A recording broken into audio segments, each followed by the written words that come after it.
স্বামী আলামিন গত ৫ আগস্ট বৈষম্য বিরোধী ছাত্র আন্দোলনে নিহত হয়েছেন বলে সাবেক প্রধানমন্ত্রী শেখ হাসিনা ও সাবেক স্বরাষ্ট্রমন্ত্রী আসাদুজ্জামান সহ আওয়ামী লীগের আরও ১৩০ নেতার নামে মামলা করেন স্ত্রী কুলসুম বেগম। এদিকে মামলার কয়েকদিন পর নিহত আলামিন দক্ষিণ সুরমা থানায় গিয়ে হাজির হন। খবরটি ছড়িয়ে পড়লে আশুলিয়া থানা পুলিশ তাকে সেখান থেকে নিয়ে আসে। এছাড়া বুধবার আলামিনকে আদালতে ওঠানো হবে বলেও জানায় পুলিশ। ওই নারী ২৪ অক্টোবর ঢাকার মুখ্য বিচারিক হাকিম আদালতে মামলার আবেদন করেন। আদালতের নির্দেশে সেটি ৮ নভেম্বর আশুলিয়া থানায় এজাহারভুক্ত হলে তদন্তে নামে পুলিশ। মামলা সূত্র জানায়, মানিকগঞ্জের ঘিউর এলাকার বাসিন্দা আব্দুল খালেকের মেয়ে কুলসুম, তার স্বামী আলামিন রংপুর এলাকার সুমন মিয়ার ছেলে। কাজের সুবাদে সিলেটে থাকতেন তিনি। গত ৫ আগস্ট আন্দোলনে বাইপাইল এলাকায় নিহতদের মধ্যে একজনের পরিচয় শনাক্ত হয়নি। পরে নরসিংহপুর এলাকার নারী ও শিশু হাসপাতালে মরদেহ গোসল করানোর পর স্থানীয় একটি কবরস্থানে তাকে দাফন করা হয়। এদিকে কুলসুম বেগম সেই ভিডিও ফুটেজ দেখে তাকে নিজের স্বামী বলে শনাক্ত করেন এবং এ ঘটনায় আদালতে মামলা দায়ের করেন। পরে গত ৮ নভেম্বর মামলাটি আশুলিয়া থানায় এজাহারভুক্ত হয়। মামলায় বাদী তার নিজ এলাকা মানিকগঞ্জের আওয়ামী লীগের একাধিক নেতাদের নাম উল্লেখ করেছেন। আলামিন জানায়, ছাত্র আন্দোলনের সময় তার স্ত্রী সিলেটে তার সঙ্গেই থাকতেন। পরে পারিবারিক ঝামেলা হওয়ার কারণে তিনি বাপের বাড়ি চলে যান।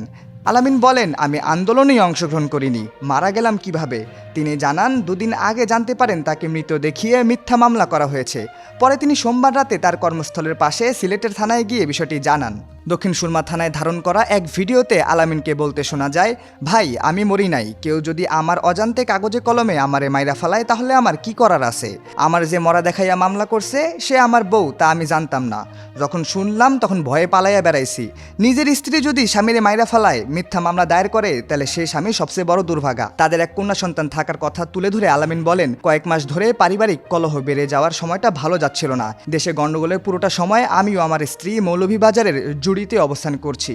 সে সময় আশুলিয়ায় একবারের জন্য যায়নি, অথচ আমাকে মৃত দেখিয়ে মিথ্যা মামলা করেছে আমার স্ত্রী। এ মামলায় বাদীর ছবি দেখে আলামিন নিশ্চিত হয়েছেন ছবিটির মানুষটি তার নিজের স্ত্রী। আলামিনের বড় ভাই জাহাঙ্গীর আলম বলেন, আমার ভাই বেঁচে আছে, সে ৩ দিন আগে আমাকে বলেছে মামলার বিষয়টি। আলামিন থানায়ও গিয়েছিল, কিন্তু থানা থেকে সমাধানের কোনো পথ দেখায়নি, তাই ভয়ে পালিয়ে বেড়াচ্ছেন। ছেলেকে মৃত দেখিয়ে মামলার ঘটনায় হতবাক আলামিনের বাবা। তার বাবা নুরুল ইসলাম বলেন, এমনটি হওয়ায় আমাদের পুরো পরিবার এখন আতঙ্কিত। ছেলের বউ কুলসুম কেন এমনটি করেছে তা মাথায় আসে না। বিষয়টি নিয়ে কুলসুমও কোনো কথা বলছে না। বিষয়টি নিশ্চিত করে আশুলিয়া থানার ভারপ্রাপ্ত কর্মকর্তা ওসি আবু বকর বলেন, আলামিনকে সিলেটের সুরমা থানা থেকে নিয়ে আসা হয়েছে।